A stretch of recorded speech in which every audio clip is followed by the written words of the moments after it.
साथियों नमस्कार। BM institute Bhind के यूट्यूब चैनल में आप सभी का एक बार फिर से स्वागत है। कल जैसे कि आप शनिवार को हमारे बीच आप सबके बीच हमने क्लास नहीं हो पाई थी, इसलिए हम आपसे क्षमा चाहेंगे। आज हम जो संधि का हमारा जो चल रही थी संधि, उसमें हमारा हमने संधि में स्वर संधि को पढ़ा था। स्वर संधि और स्वर संधियों के प्रकारों को, मतलब संधि संधि के प्रकार। फिर उसमें भी जो मुख्य में स्वर संधि के जो प्रकार थे वो हमने पढ़े, क्योंकि तीन संधियां हैं, स्वर, व्यंजन और विसर्ग। स्वरों में भी स्वरों के प्रकारों को पढ़ा था। आज हम व्यंजन संधि पढ़ेंगे, और व्यंजन संधि में कितने व्यंजन संधि के प्रकार हैं तो हम स्टार्ट कर रहे हैं आज व्यंजन संधि। सबसे पहले हम लिखेंगे कि व्यंजन संधि किसे कहते हैं। पहले हमें ये जानना है कि सबसे पहले कि व्यंजन संधि कहते किसे हैं। जैसा कि हमने बताया था कि हम बहुत जल्द आप सबके बीच एक बाल विकास की क्लास स्टार्ट करना चाहते हैं। हो सकता है कि समय के अनुसार कम समय रहे या ज्यादा रहे, तो उसके अनुसार बोले थे, लेकिन आज कोशिश करेंगे कि आप सबके बीच बाल विकास की क्लास आप सबको उपलब्ध हो, तो बहुत जल्द उसको स्टार्ट करेंगे। देखते हैं कि आज होती है या फिर कल स्टार्ट जरूर करेंगे, ठीक है। तो हम अभी संधि पढ़ रहे थे, संधियों में हमने व्यंजन संधि आज स्टार्ट है, क्योंकि बाकी स्वर संधियों के हमने प्रकार पढ़ लिए थे।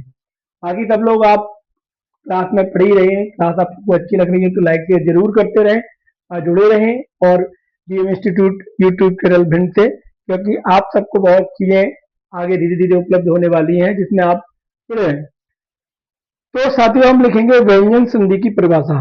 व्यंजन के बाद, व्यंजन संधि में जो हम परिभाषा लिखेंगे, तो व्यंजन के बाद क्या लिखना है, व्यंजन के बाद, व्यंजन के बाद, ये व्यंजन संधि की परिभाषा है। व्यंजन के बाद स्वर अथवा स्वर अथवा स्वर अथवा व्यंजन आए, स्वर अथवा व्यंजन के आने से, व्यंजन के आने से जो आए या आने से जो विकार उत्पन्न होता है, आने से जो विकार विकार उत्पन्न उत्पन्न होता है, उत्पन्न होता है,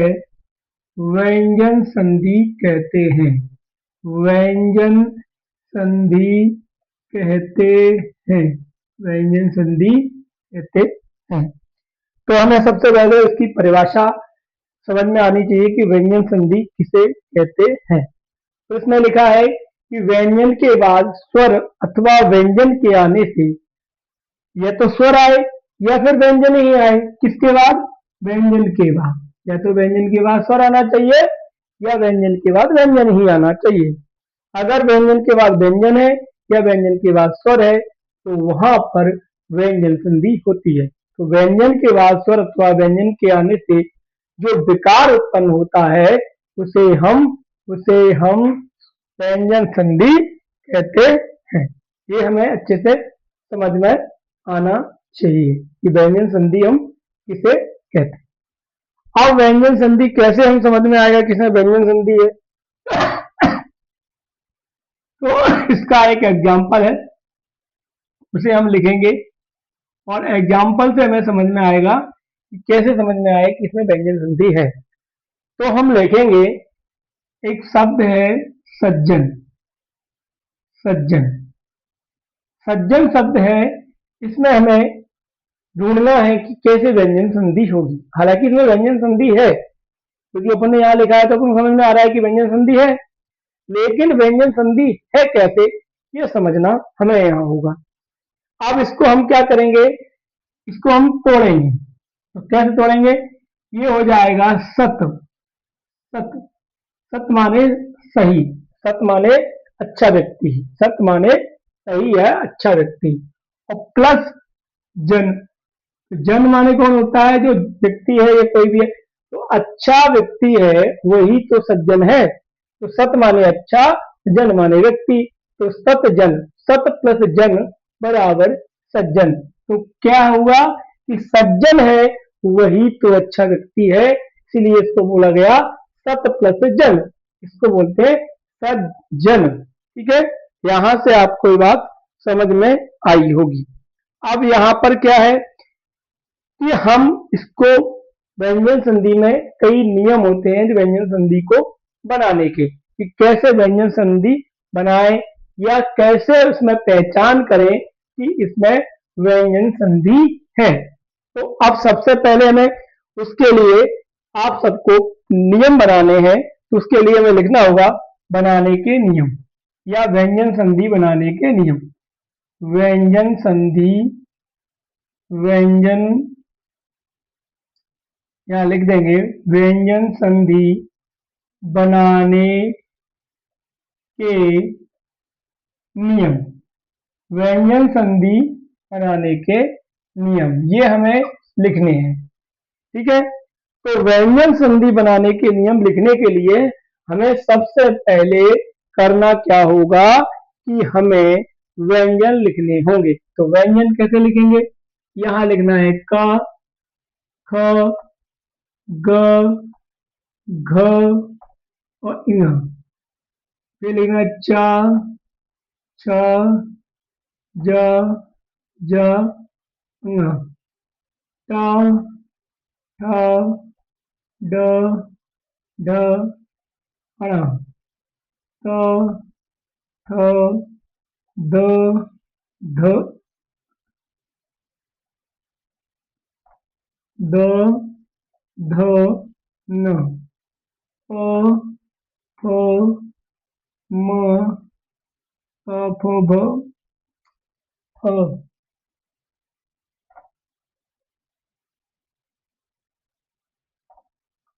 म, प, फ, ब, भ, म, य, र, ल, व, ऐसे लिख लेते हैं। श, श, अरे यार, अब हो गया। श, श, इधर को श उल्टा लिख दिया। श, श, श और हाँ, ये इतने हमको क्या लिखने हैं, इतने हमें व्यंजन लिखने हैं। मैंने बोला का से लेकर हा तक, ये सारे व्यंजन हमारे व्यंजन संधि बनाने में काम आएंगे। हो सकता है कि हमको ये चीजें आती हों, लेकिन अगर इन्हें हम लिख के रखेंगे यहाँ पर तो हमें आसानी होगी, क्योंकि ये आसानी से लिखे जा सकते हैं या हमें आसानी से लिखने से कोई भी काम जब हम करेंगे तो हमें समझ में आ जाएगा। ठीक है, ऐसे इनको हमें लिखना है। ठीक है, आप लिखना चाहो तो लिख सकते हो, अगर याद है तो नहीं लिख सकते हैं, कोई जरूरत नहीं है, लेकिन लिख सकते हैं। अब सबसे पहले पहला नियम जो है, पहला नियम है कि व्यंजन संधि बनाने का जो पहला नियम है, इसमें भी बोला है क, च, त, क, प, क, च, त, प। पहले लिखना है क, फिर लिखना है च, फिर लिखना है त, फिर लिखना है त, फिर लिखना है प। क, च, त, प, क, च, त, प के बाद, इसको लिखना है के बाद कोई स्वर, कोई स्वर या किसी भी वर्ग का, किसी भी वर्ग का तीसरा चौथा, तीसरा चौथा, तीसरा चौथा वर्ण, चौथा वर्ण या फिर या, र, ल, व, य, र, ल, व। ठीक है, य, र, ल, व, तटस्थ व्यंजन य, र, ल, व। इसके बाद य, र, ल, व हो, य, र, ल, व हो तो, हो तो प्रथम वर्ण के प्रथम वर्ण के स्थान पर स्थान पर उसी वर्ण का उसी वर्ण का उसी वर्ण उसी वर्ग का सॉरी उसी वर्ग का तीसरा उसी वर्ग का तीसरा वर्ण हो जाता है। तीसरा वर्ण हो जाता है, ये इसका पहला नियम है। अब इसको पूरी तरीके से सही से समझने के लिए जो हमने आपको का से लेकर हाथ तक जो व्यंजन लिखे हैं उनसे समझेंगे। पहले बोल रहा है कि का च टा पा, तो पहला, दूसरा, तीसरा, चौथा और पांचवा, ये तो पांच हो गए। इसके बाद कोई स्वर होना चाहिए। स्वर में जैसे आपके हो गए आ यू, ये होना चाहिए। या किसी वर्ग का तीसरा, अब किसी वर्ग का तीसरा हो चाहे इसी वर्ग का तीसरा हो, जैसे गा हो, जा हो, डा हो, दा हो या बा हो, ये तीसरा हो गया। या उसी वर्ग का चौथा हो, तो घा हो, झा हो, ढक्कन का हो, धा धनुष का हो या भा भालू का हो। या फिर अंतस्थ व्यंजन या र ल और व, या र ल व हो, तो प्रथम वर्ण के स्थान पर उसी वर्ग का तीसरा हो जाता है। अब प्रथम वर्ण के स्थान पर मतलब जो आप इधर लिखेंगे और उधर का जो तीसरा होगा उसके पहले वाला जो प्रथम है वो क्या हो जाएगा, उसी वर्ग का तीसरा हो जाएगा। अब जैसे हम एक एग्जाम्पल लिखते हैं जिससे आपको ये समझना है। हमने लिखा दिख प्लस गज, दिख प्लस गज। अब कैसे करेंगे, थोड़ा सा समझने की कोशिश करें। अगर कोई चीज समझ में ना आए तो कमेंट्स जरूर करें, क्योंकि आप सब लोग कमेंट्स करेंगे तो और चीजें क्लियर होती जाएंगी। अब करना क्या है, आपको करना क्या है, कुछ नहीं, इसको पहले दी लिख दो। अब जो गा है वो क्या है, प्रथम वर्ग का तीसरा है, गा है, ये गा इधर। फिर इसने क्या बोला था कि वर्ग का तीसरा चौथा वर्ण, यार लऊ, ये तो इसमें क्लियर हो गया कि तीसरा है गा। प्रथम वर्ण के स्थान, प्रथम वर्ण क्या है, ये इसका प्रथम वर्ण जो यहाँ, इसका जो प्रथम वर्ण है इधर वाले का हिसाब से प्रथम वर्ण, तो इसके स्थान पर क्या होगा, उसी वर्ग का तीसरा। अब का तीसरा, का ग, तो ग, तो फिर ये लिखा जाएगा दिग्गज, दिग्गज, क्या लिखा जाएगा, दिग्गज, दिग्गज, क्या लिखा जाएगा, दिग्गज, दिग्गज, तो दिग्गज लिखा जाएगा। क्या लिखा जाएगा, दिग्गज। तो आपको ये चीज समझ में आ गई होगी कि कैसे इसका तीसरा और इसमें पहला होने के बाद तीसरा होगा। एक एग्जाम्पल और लिखेंगे जिससे हमें और क्लियरिटी हो जाएगी।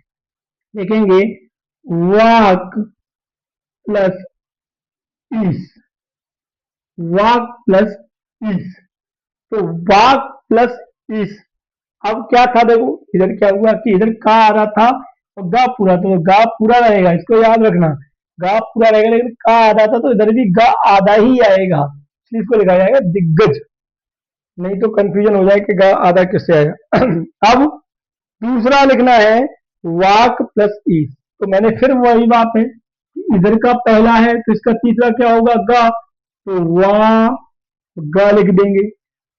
इस बड़ी की मात्रा लग जाएगी और सा लिख जाएगा, तो वाह जी, सीधी सी बात है, कुछ इसमें करना नहीं है। का क्या है, इस वर्ग का तीसरा है, का क्या है, इस वर्ग का, सॉरी, का क्या है, इस सॉरी स्वर आया है, कोई स्वर आना चाहिए, स्वर आ गया। इधर क्या पहला, तो इस पहले का क्या होगा, तीसरा होगा, जब जो पहला है प्रथम वर्ग के स्थान पर उस वर्ग का तीसरा, तो का तीसरा क्या आएगा, तो वाह हो गया, तो गा का गा ई और ई की मात्रा लगी तो वागीश, ऐसे ये तीसरा होने से वागीश हो गया। आपको ये चीज क्लियर होनी चाहिए। इसी में हम अब दूसरा नंबर दूसरा नियम लिखेंगे। आपको पहला नियम समझ में आया कि नहीं आया? अगर नहीं आया है तो कमेंट्स बॉक्स में कमेंट्स करके इसको दोबारा से पूछ सकते हैं। लेकिन याद रखना कि हमें कोई चीज समझ में नहीं आ रही है तो कमेंट से ही हम पूछ सकते हैं, क्योंकि अभी हम लाइव नहीं है तो आपके पास एक क्लास रिकॉर्डेड जाती है। अभी लाइव तो होते तो आपको बोलते कि अभी कमेंट करिए, कोई चीज नहीं समझ में आई है, लेकिन ये लाइव नहीं है तो आप क्या कर सकते हैं कि बाद में कमेंट्स करके पूछ सकते हैं। लेकिन वहाँ बहुत अच्छे और बहुत सरल तरीके से आपको समझाने की कोशिश की है, क्योंकि इसलिए ही मैंने इसको आपको व्यंजनों को लिखा था, जिससे आप ये चीजें आसानी से समझ जाएं कि कौन सी चीज कैसे कहाँ होगी। ठीक है। अब नियम नंबर 2 फिर लिखना है इसमें क च त त प क च ट त क च ट प। ठीक है। के बाद क च ट प के बाद, इसके बाद ना या म, ना होना चाहिए या फिर म। ये नियम नंबर 2 बोल रहा है कि का चटप्पा के बाद ना या म, ना या म क्या हो, ना या म हो तो ना होना चाहिए या म होना चाहिए। ना या म हो तो प्रथम वर्ण के स्थान पर, प्रथम वर्ण के स्थान पर, वर्ण के स्थान पर, माँ के स्थान पर, माँ के स्थान पर, माँ के स्थान पर, माँ के स्थान नहीं, सॉरी गलत हो, प्रथम वर्ण के स्थान पर, ये नहीं माँ नहीं, प्रथम वर्ण के स्थान पर, प्रथम वर्ण के स्थान पर उसी वर्ग का, ये होना चाहिए, गलत हो जाएगा, उसी वर्ग का, उसी वर्ग का, उसी वर्ग का पांचवा वर्ण हो जाता है, पांचवा, उसी वर्ग का पांचवा वर्ण हो जाता है, पांचवा वर्ण हो जाता है। अब कैसे इसका पांचवा वर्ण होता है ये हमें एग्जाम्पल से फिर समझेंगे। जैसे हमने यहाँ पर समझा था कि कैसे हुआ, सारी बातें क्लियर की, ऐसे ही हम यहाँ भी सारी बातों को क्लियर करेंगे, कैसे होगा, क्यों हुआ, कैसे हुआ, ये सारी बातें फिर बताएंगे। तो अब इसका हम एक एग्जाम्पल लिखते हैं, वाकमय, वाकमय, वाक प्लस मय, वाक प्लस मय। ठीक है। अब क्या करेंगे, एक ऐसे समझा दिया करेंगे, ऐसे तो दोनों चीजें आपको क्लियर होंगी। वाकमय, अब इसमें कहा गया है कि क च ट प के बाद ना या माँ, तो इधर माँ हो गया, माँ है, माँ है, क्लियर है ना। वो तो प्रथम वर्ण के स्थान पर, अब ये प्रथम वर्ण है का के स्थान पर उसी वर्ग का पांचवा, अब का वाली लाइन में पांचवा क्या है, अंग, अंगा, इंगा, ये अंगा पढ़ते हैं अपन, ये इंगा पढ़ते हैं, तो इसी का पांचवा, तो पांचवा क्या हो गया, का वर्ण का पांचवा। तो अब इसे लिखेंगे वांग, तो वांग, अंग, आंग, तो वांग और मय, वांगमय, वांगमय, वांगमय। तो ये इसी वर्ग का क्या है, पांचवा हो गया। इसमें कुछ ज्यादा करने की जरूरत पड़ी ही नहीं, सीधी सी बात है, इसका पांचवा कर दो। फिर इसमें एक हम आपको दूसरा और एग्जाम्पल समझाते हैं, जिसमें हम लिखते हैं आपको इधर से सन्मति, सन्मति, क्योंकि एक इधर से और एक उधर से समझने में दोनों दिक्कत नहीं आती। अब हमने बोला था आपको कि ना या माँ होना चाहिए, तो अब इसको तोड़ने के लिए क्या करना पड़ेगा, इधर माँ, इधर क्या करना पड़ेगा, माँ। ठीक है। तो ये मति, और ये क्या है, सन, सन। तो अब क्या है, इसका थोड़ा उल्टा करना पड़ेगा। इसमें क्या बोला था, स और न, तो उसी वर्ग का पांचवा, ना पांचवा हुआ है लेकिन प्रथम वर्ण के स्थान पर। अब प्रथम वर्ण क्या होगा यहाँ पर ना वाली लाइन में, तो ना वाली लाइन में प्रथम वर्ण क्या होगा, तो सत प्लस मति, तो सन मति, इसका उल्टा हो गया। तो इसको याद रखना है क्योंकि मति अलग हो गया, मति अलग हो गया, अब सन बचा, तो सन। अब ये क्या हुआ था, इसका पांचवा हुआ था वर्ण का, जिस जिस वर्ग में था, तो इसका पहला क्या है, पहला ता, तो पहला जब इसको डिवाइड करेंगे तो ता आ जाएगा, तो सत प्लस मति बराबर सनमति। ये आपको क्लियर होना चाहिए। मैंने आपको दोनों साइड से समझा दिया कि कैसे उसको हम तोड़ सकते हैं और तोड़ने पर वो किस प्रकार से कैसे टूटेगा।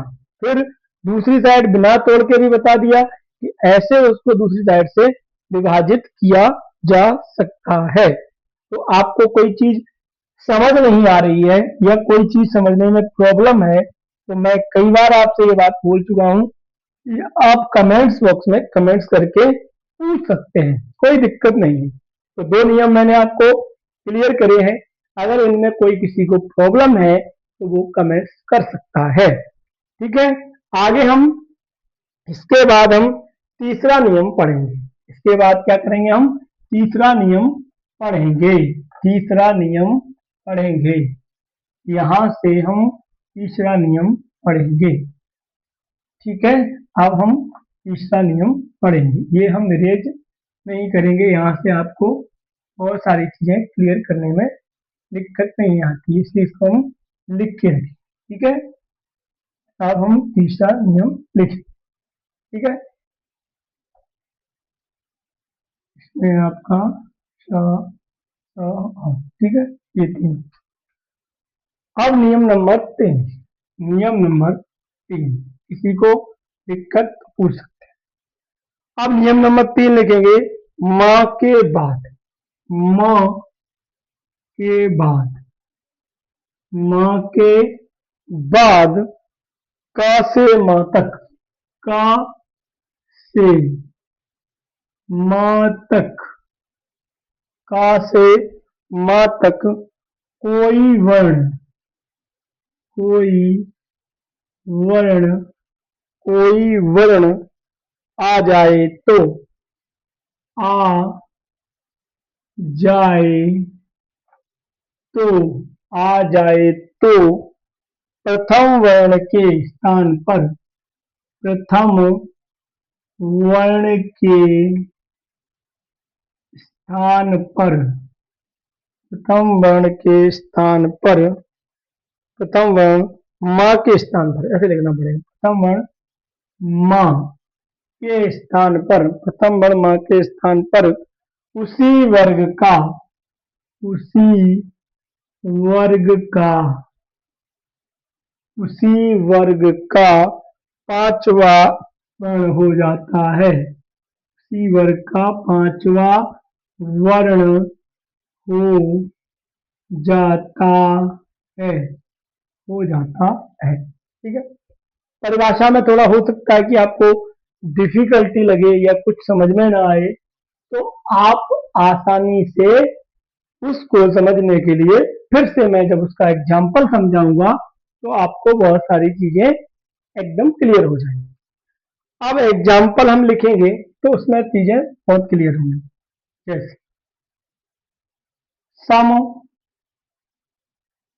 प्लस तोस, सम प्लस तोस, ये इसका एग्जाम्पल। अब पहले हम उसकी परिभाषा को पढ़ें।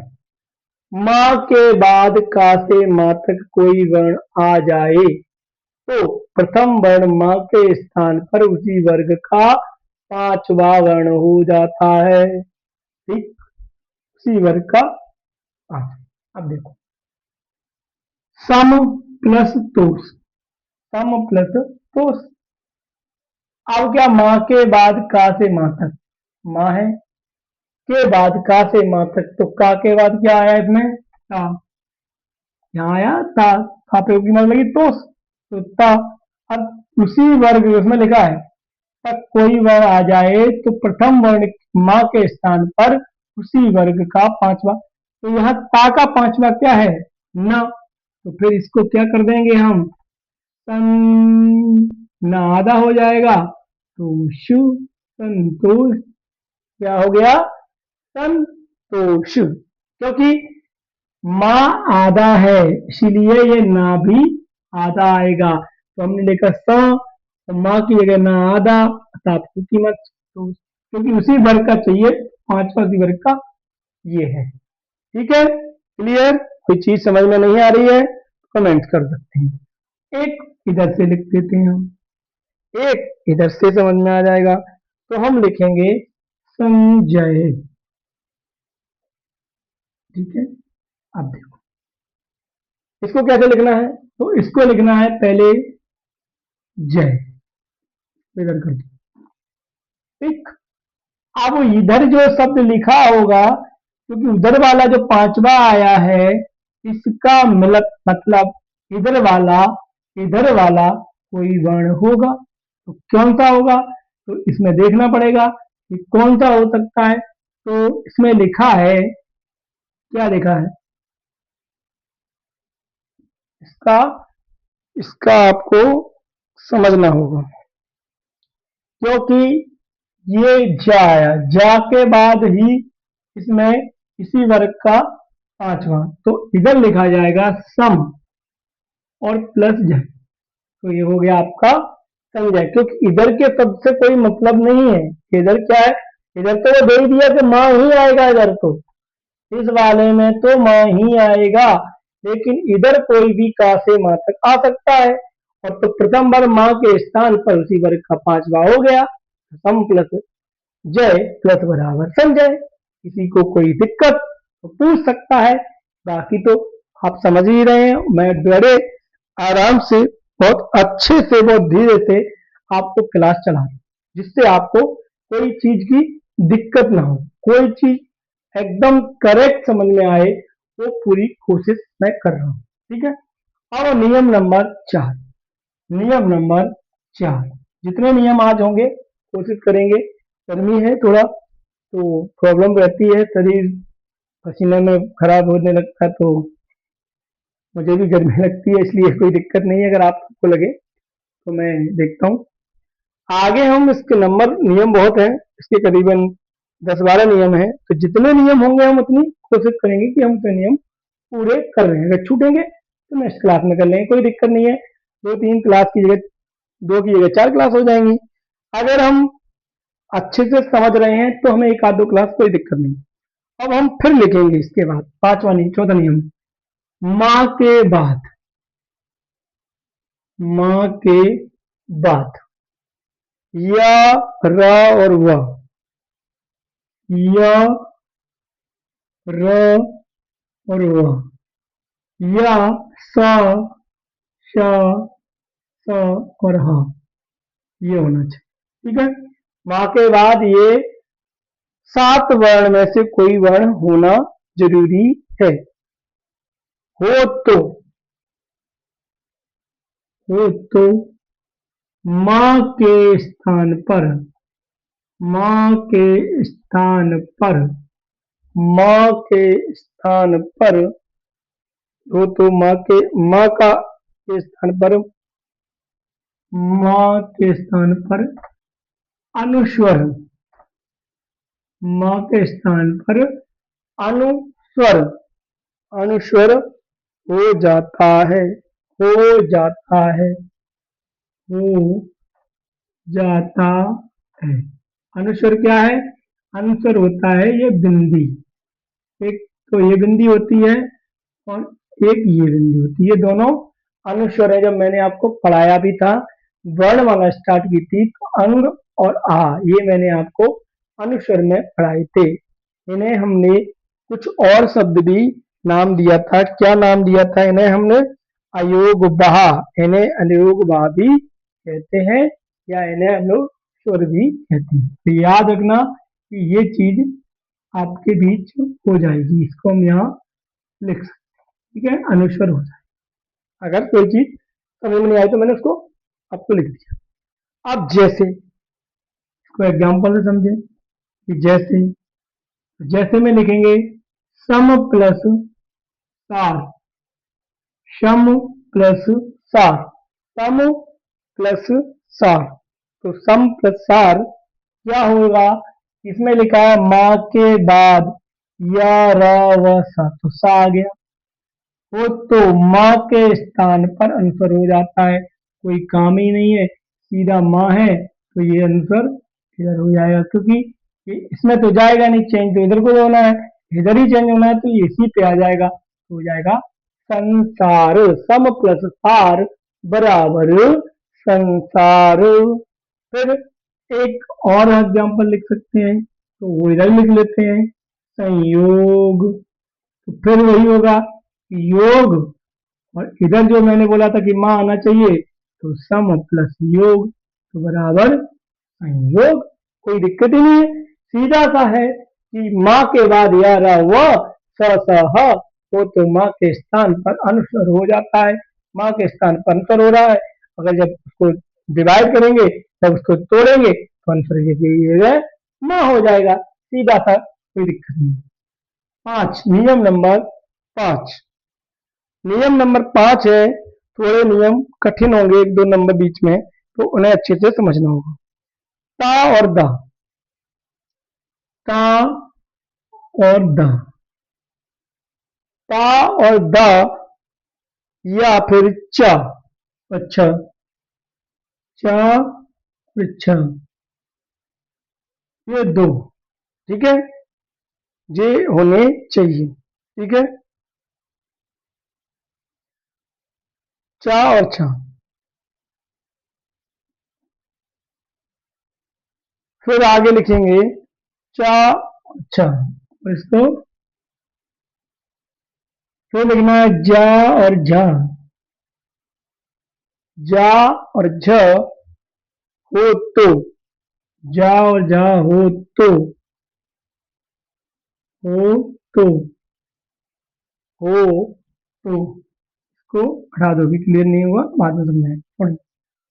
हो तो, हो तो, इसके स्थान पर, इसके स्थान पर, इसके स्थान पर, इसके स्थान पर, इसके स्थान पर, स्थान पर, ता और दा के, हो तो, नहीं, हो तो, हो तो, इसके स्थान पर ता और दा के, हो तो, इसके स्थान पर ता और दा, ता और दा, जा हो तो, इसके स्थान पर ता दा के स्थान पर, हो तो इसके स्थान पर, हो तो, इसको ऐसे लिख सकते हैं, हो तो, हो जाएगी, तो हो तो, ता और दा, ता और दा के स्थान पर,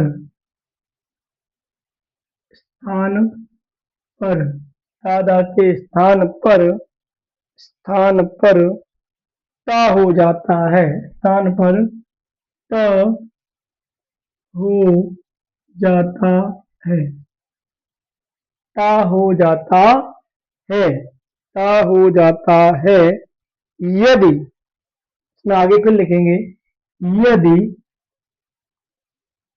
दा और ढ, दा और ढ आए तो, यदि डा और ढा आए तो, आए तो,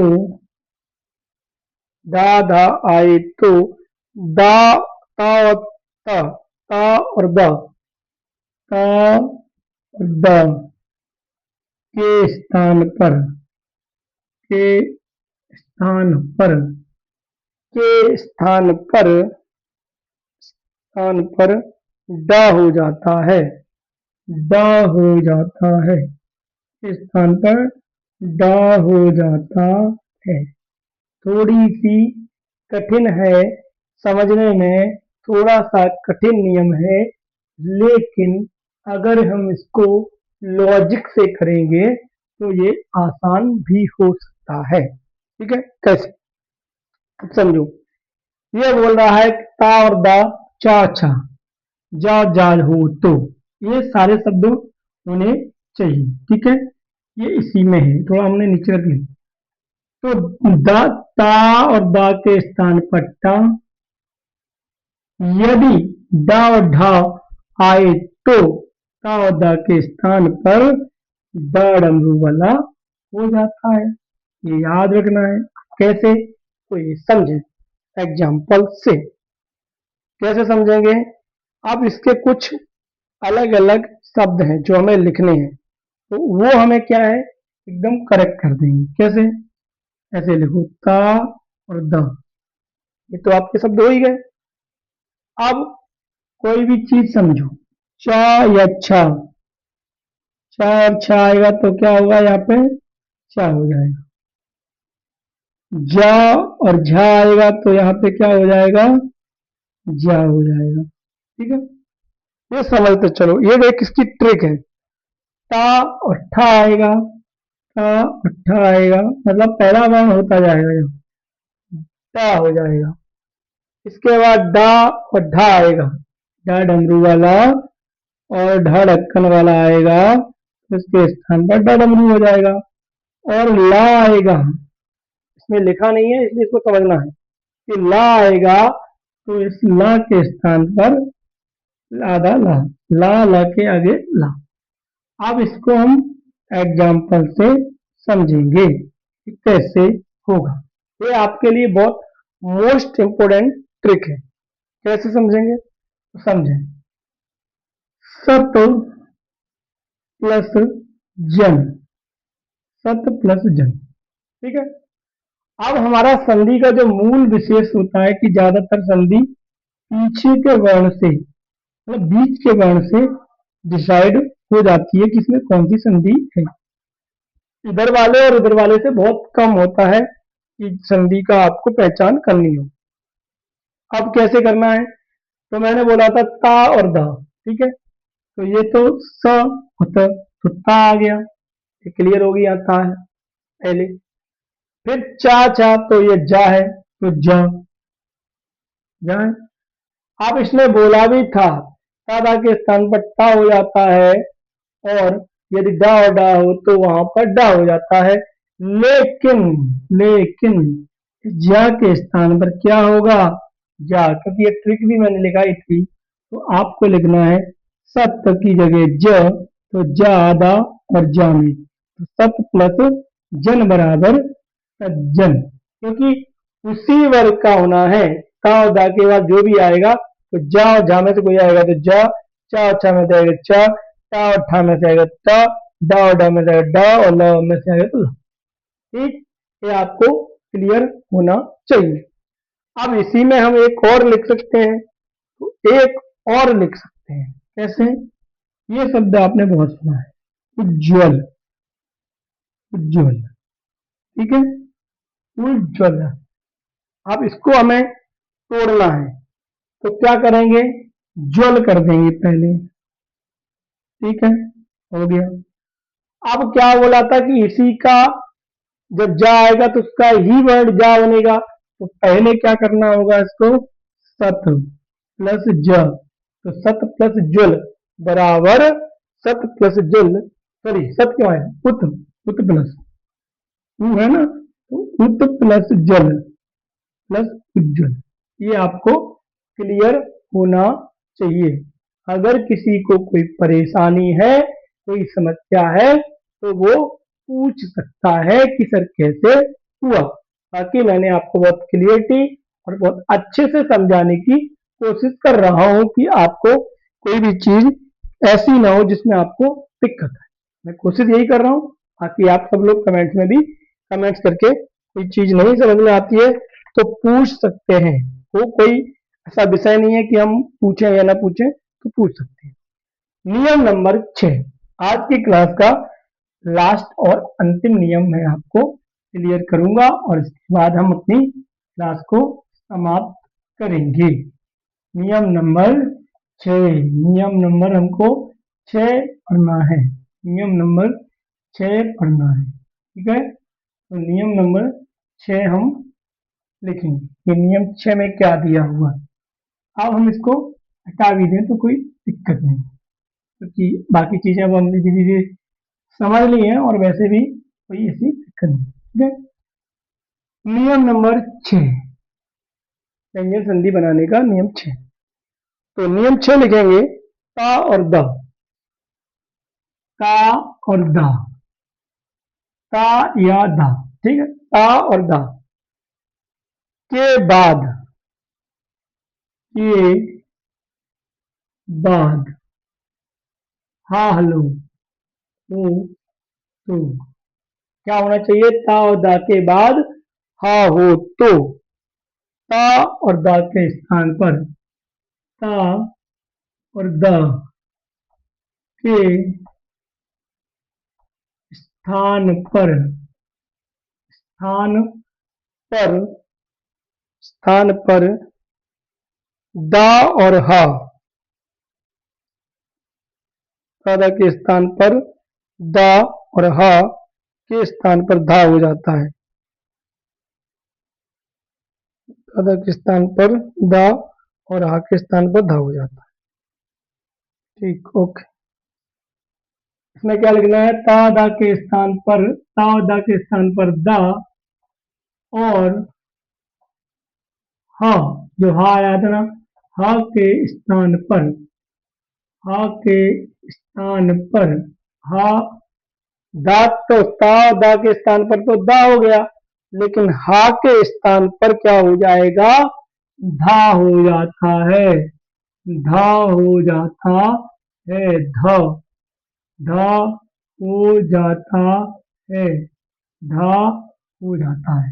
ठीक है, ता दा के स्थान पर दा और हा के स्थान पर धा हो जाता है, ये हमें याद रखना है।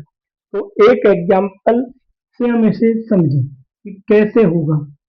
हम लिखेंगे उत प्लस, उत प्लस दार, उत प्लस दार। उत प्लस दार को अब कैसे करेंगे? तो मैंने बोला था इसमें दिया ता दा के स्थान पर हा हो तो, ता दा के, ता दा के बाद हा हो तो ता दा के स्थान पर दा और हा के स्थान पर दा हो जाता है। तो इसमें क्या आया है? दा, दा आया है, लेकिन ता दा के स्थान पर हा हो तो के बाद हा तो है नहीं। लेकिन क्या आया है इसमें? इसमें क्या आया है? इसमें आया है, एक मिनट एक मिनट,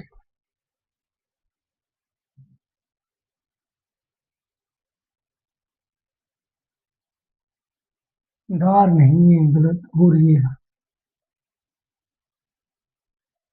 उत प्लस हार। वही तो मैं सोच रहा था गलती हो कहाँ रही है। ठीक है, तो अब क्या होगा? उत प्लस हार, उत हार, उत प्लस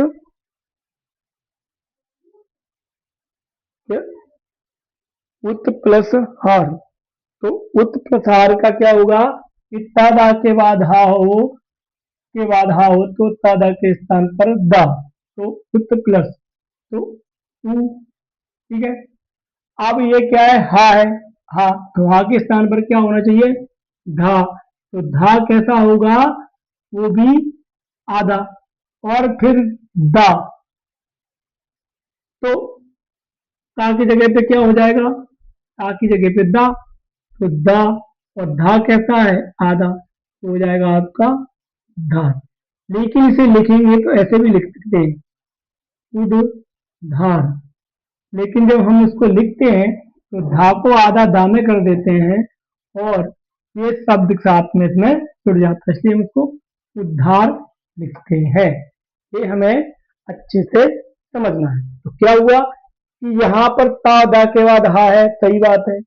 ता दा के स्थान पर दा हो गया, ता के स्थान पर तो दा हो गया, और हा के स्थान पर क्या हो गया? धा, तो उद्धार, इसलिए इसको हमने लिखा उत प्लस हार बराबर उद्धार। ये आपको बात समझ में आई कि नहीं? अगर आई है तो क्लास को लाइक शेयर जरूर करें और सभी को इस क्लास में जुड़े रहने के लिए बहुत बहुत धन्यवाद। आप सब लोग मेरा सहयोग इसी प्रकार करते रहें। सभी को ये क्लास लाइक शेयर जरूर करें और आप सब लोग इस क्लास को भी लाइक शेयर करें, सभी को इस क्लास को शेयर करें और चैनल को सब्सक्राइब करते रहें, जिससे कि आप सबका ज़्यादा से ज़्यादा सहयोग रहेगा। तो हम बहुत जल्द, हमने बोला था कि आप सबके बीच बाल विकास की क्लास बहुत जल्द स्टार्ट होने वाली है, क्योंकि आप सबका सहयोग अच्छा रहेगा तो उसको हम कंटिन्यू रखेंगे। तब तक के लिए आप सभी को राम राम। मिलते हैं नेक्स्ट क्लास में। अगली क्लास के लिए सभी से जय हिंद, जय भारत।